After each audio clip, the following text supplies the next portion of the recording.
갈라디아서는 바울이 갈라디아에 있는 교회와 성도들에게 쓴 편지입니다.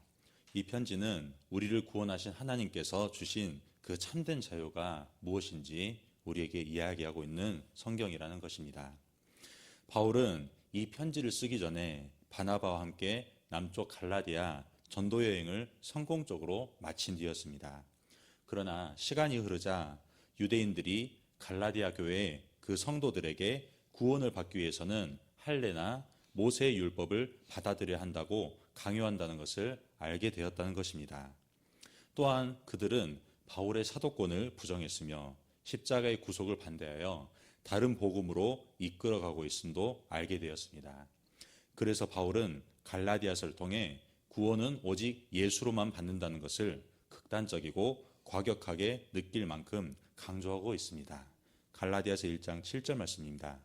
다른 복음은 없나니 다만 어떤 사람들이 너희를 교란하여 그리스도의 복음을 변하게 하려 함이라. 그러나 우리나 혹은 하늘로부터 온 천사라도 우리가 너희에게 전한 복음 외에 다른 복음을 전하면 저주를 받을지어다 라고 이야기하고 있습니다. 뿐만 아니라 우리가 받은 이 구원의 완전함을 강조하며 우리의 열심과 어떠한 노력도 어떠한 상황과 환경의 변화도 이 하나님의 언약을 취소할 수 없다는 것을 말하고 있습니다. 오늘 본문을 메시지 성경으로 제가 다시 읽겠습니다. 친구 여러분, 내가 말씀드리는 그 자유의 삶에 대해 일상생활로부터 한 가지 예를 들어보겠습니다. 어떤 사람이 유언장을 법 절차에 따라 작성해 놓으면 아무도 그것을 무효로 하거나 거기에 무언가를 덧붙일 수 없습니다. 이제 약속이 아브라함과 그 후손에게 주어졌습니다. 그 후손은 다름 아닌 그리스도를 가리킵니다. 내가 말하려는 것은 이렇습니다. 하나님께서 일찍이 적법하게 확정하신 유언을 430년 후에 덧붙여진 부록이 그 유언의 약속을 무효로 하여 파기할 수 없습니다. 절대로 그럴 수 없습니다. 부록에 명시된 계명들과 규정들은 유언에 약속된 유산과는 아무 관계가 없습니다. 라고 계속해서 그 구원의 완전성을 강조하고 있습니다. 여기서 말하는 이 언약은 곧 법정 유언을 말하고 있습니다. 법정 유언은 적법하게 작성된 법정 효력을 가진 유언을 말한다는 것입니다. 사람의 법정 유언도 아무리 상황이 변해도 세월이 지나도 그 효력은 변함이 없다는 것입니다. 하물며 하나님의 그 언약은 더더욱이나 그 어떤 상황에서도 효력을 발휘한다는 것을 이야기하고 있습니다. 하나님께서는 인생이 아니십니다. 그러므로 어떤 상황에서도 약속하신 것을 영원히 지키시는 신실하신 하나님이십니다.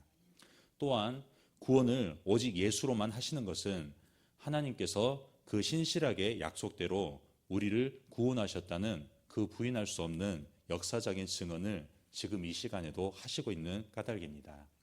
히브리서 7장 20절 말씀 쉬운 성경으로 읽겠습니다. 예수님을 대제사장으로 세우실 때 하나님께서 맹세하셨습니다.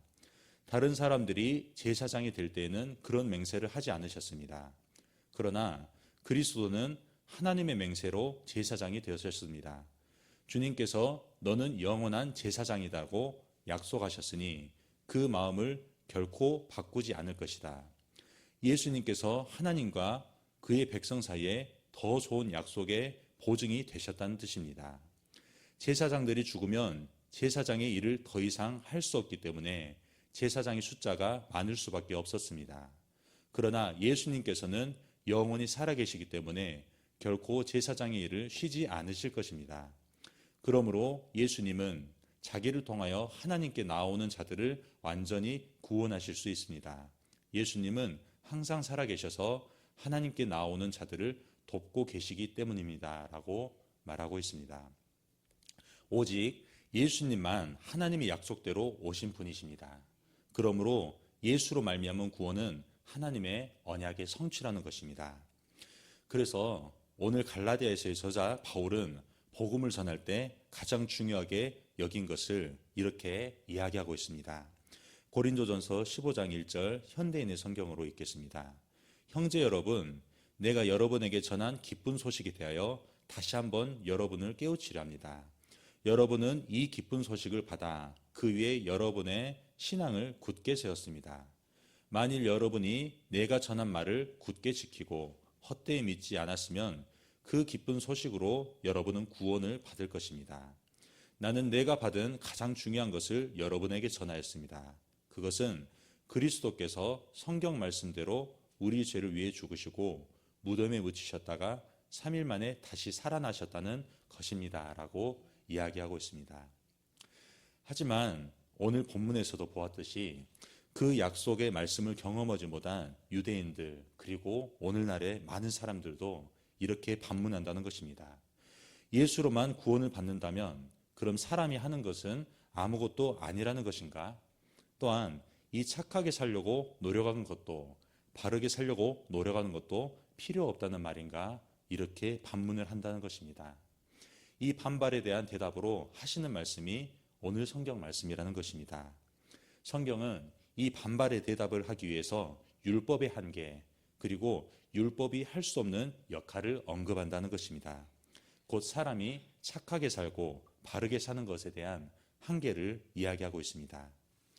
우리가 스스로의 열심과 노력을 가지고 이 착하게 살고 바르게 살려는 삶을 지속하지 못하는 이유, 그리고 쉽게 피곤하고 낙심되는 이유는 하나님의 모든 약속이 예수 안에서 이루어졌다는 것을 보지 못하기 때문이라는 것입니다.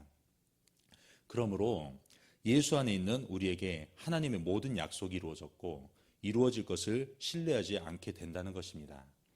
그래서 우리는 현실의 다급함 때문에 그리고 우리의 시선을 약속을 지키시는 신실하신 하나님을 주목하기보다는 자기 자신이 어떻게 살았느냐 또는 앞으로 어떻게 살 것인가에 마음이 향하게 되고 그로 인해서 심히 불안하고 피곤하고 낙심된다는 것을 이렇게 이야기하고 있다는 것입니다. 바울 역시 그랬습니다. 다메섹에서 주님을 만난 이후 복음 전하는 그 사역에 거침없던 바울이었습니다. 그러나 철학의 도시이자 우상숭배의 도시이던 그 아덴에서 실패하게 됩니다. 자신이 그토록 자신이 있어 하던 수사학을 통해 복음을 전하려는 그 열심과 노력이 계획대로 되지 않자 아덴을 떠나 고린도로 그렇게 이동한 것입니다. 아덴에서의 실패와 세속적인 고린도의 그 낯선 환경에 위축된 바울은 천막 만드는 일로 하루하루를 연명했습니다. 그때 자신의 심정을 약하고 두려워하고 심히 떨어놓으라고 그렇게 이야기합니다. 하지만 하나님께서는 그 고단한 가운데 있던 바울을 깊은 한밤중에 만나게 됩니다. 사도행전 18장 9절 말씀입니다. 주께서 환상 가운데 바울에게 말씀하시되 두려워하지 말며 침묵하지 말고 말하라. 내가 너와 함께 있음에 어떤 사람도 너를 대적하여 해롭게 할 자가 없을 것이니 이는 이 성중에 내 백성이 많음이라 하시더라 라고 이야기하고 있다는 것입니다. 현실 문제로 고민하는 바울에게 하나님께서는 내가 너와 함께 있음에 라고 그렇게 말씀하십니다. 과거 바울을 다메섹에서 만나시고 인도하신 하나님께서 여전히 피곤하고 낙심되는 그 상황 가운데서도 언약을 지키시기 위해 끝까지 책임지시고 일하신다는 것을 바울에게 친히 말씀하신 것입니다. 하나님께서는 이 피곤하고 낙심되었던 바울을 일으키셔서 여전히 세상의 유혹과 시험이 가득한 고린도에서 계속해서 복음 전하는 일을 1년 6개월 동안 하게 하십니다. 여기서 1년 6개월을 머물며 그들 가운데서 하나님의 말씀을 가르치니라라고 이렇게 성경에서 기록되었는데 머물며라는 단어는 성경 언어로 털썩 주저앉아 머문다라는 뜻을 이야기하고 있습니다. 오늘날 우리가 이곳에서 예배드리기 위해 모인 것처럼 바울 역시 이 하나님의 은혜로 요동하였던 마음이 하나님의 백성들을 향해 자리 잡은 것을 이야기하고 있습니다. 더 이상 그들의 태도와 상황과 환경을 보며 몸을 움직이지 않고 주님의 말씀에 의지하여 견고히 자신의 역할과 자리를 지킨다는 것을 이야기하고 있습니다. 여전히 상황과 환경은 바뀌지 않았습니다. 하지만 신실하신 하나님께서 그 언약대로 일하시고 그 언약을 지키시는 하나님을 바라보자 비로소 바울이 그 삶을 살아갈 용기와 힘을 얻고 1년 6개월이나 복음을 전한 것을 보게 되어집니다.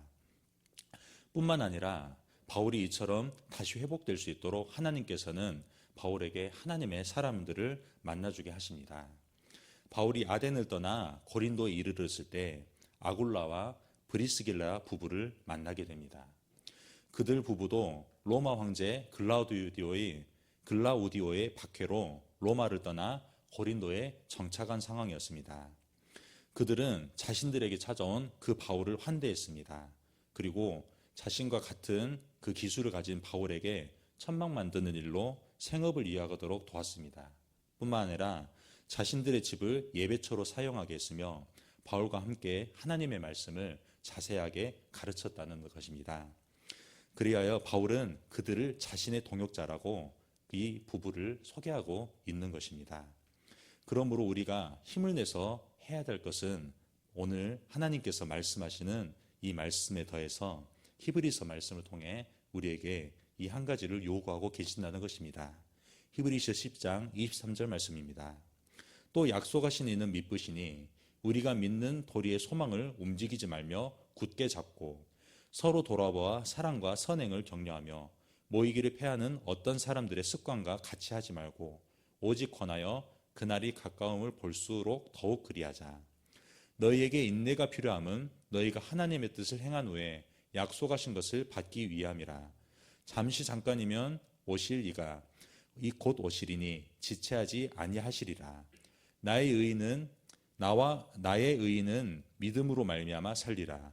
또한 뒤로 물러가면 내 마음이 그를 기뻐하지 아니하리라 하셨느니라. 우리는 뒤로 물러가 멸망할 자가 아니요 오직 영혼을 구원함에 이르는 믿음을 가진 자라라고 말씀하고 있습니다. 바울이 만난 그 아굴라와 브리스길라의 부부의 그 환대와 격려, 그리고 그 응원의 그 말과 또 그와 함께하는 모든 시간들이 바울에게 위로와 소망이 되고 하나님의 언약을 신실하게 지키시는 그 하나님을 바라보는 그 기회의 순간이 되었다는 것입니다. 우리 역시 마찬가지입니다. 이 예수님이 머리 되고 성도가 한 몸 된 이 교회에서 만나는 그 모든 성도들이 우리에게는 그 바울이 만난 아굴라와 그 브리스길라 부부와의 같은 그 귀한 만남의 축복이라는 것입니다. 그 성도님들과 함께 자주자주 함께 모여서 격려하고 응원해야 되는 일에 힘써야 된다는 것입니다. 약속을 지키시는 하나님은 신실하시니 우리가 예수님을 바라보면서 이 약속의 말씀을 붙듭시다. 조금만 더 힘을 내고 믿음으로 살아갑시다. 우리는 믿음이 주님이 계신 자입니다. 라고 우리가 이렇게 서로에게 축복의 말을 할 수 있다는 것입니다. 결론입니다. 우리는 역사의 종말이 얼마 남지 않은 시기를 살고 있습니다. 말세는 고통하는 때입니다. 믿는 자를 보기 어려운 때입니다. 신실하신 하나님의 언약이 어디 있냐는 듯이 자신의 열심과 노력으로 그렇게 하루하루를 연명하고 있는 인생입니다. 하지만 이때 더욱 서로를 말씀으로 응원하며 격려해야 됩니다. 그때 우리는 서로를 통해 언약을 지키시는 하나님을 보게 될 것입니다. 그리고 세상이 또한 우리와 함께 하시는 신실하신 하나님을 바라보게 될 것입니다. 이 은혜가 저와 여러분이 함께 살아가는 그 날들 동안에 계속되어서 경험되어지기를 주님의 이름으로 축원합니다. 아멘. 우리 함께 기도하겠습니다. 오늘 새벽에 주신 말씀을 묵상하면서 기도하시기 바랍니다. 성도님들의 가정과 직장을 위해서 기도할 때 부부관계와 또 부모관계, 자녀관계, 또한 일가 친척들을 위해서도 기도하시기 바랍니다. 미래세대 청소년부를 위해서 기도합니다. 섬기는 윤상효 전도사의 성령의 충만함을 위해서 청소년부 한 명 한 명을 위해서 기도하시기 바랍니다. 종군마을을 위해서 기도할 때 마을장 되시는 장로님과 순장님과 순원분들을 위해서 기도하시기 바랍니다. 목요 합심기도회를 위해서 기도할 때 교회와 성도들을 위해 기도하며 문제보다 크신 주님께 집중하도록 기도하시기 바랍니다. 미래세대 겨울캠프를 위해서 기도합니다. 오늘과 내일 저녁 7시 은혜관 1층 대청마루 구형제사랑방에서 미래세대 겨울캠프 기도회가 있습니다. 또한 담임 목사님의 건강과 성령 충만 사모님과 자녀들을 위해서 기도할 때 성령님의 인도하심을 따라 하나님께서 주신 말씀이 주인되어 교회를 이끄시게 해달라고 기도하시기 바랍니다. 대통령과 나라와 민족을 위해서 해외 선교하시는 조병훈 선교사님, 탄자니아 목회자 자녀들을 위해서 사역하고 계십니다. 광신대학교를 위해서 기도할 때 시설 관리자들에게 지혜와 체력을 주셔서 시설이 잘 관리되도록 함께 기도하겠습니다.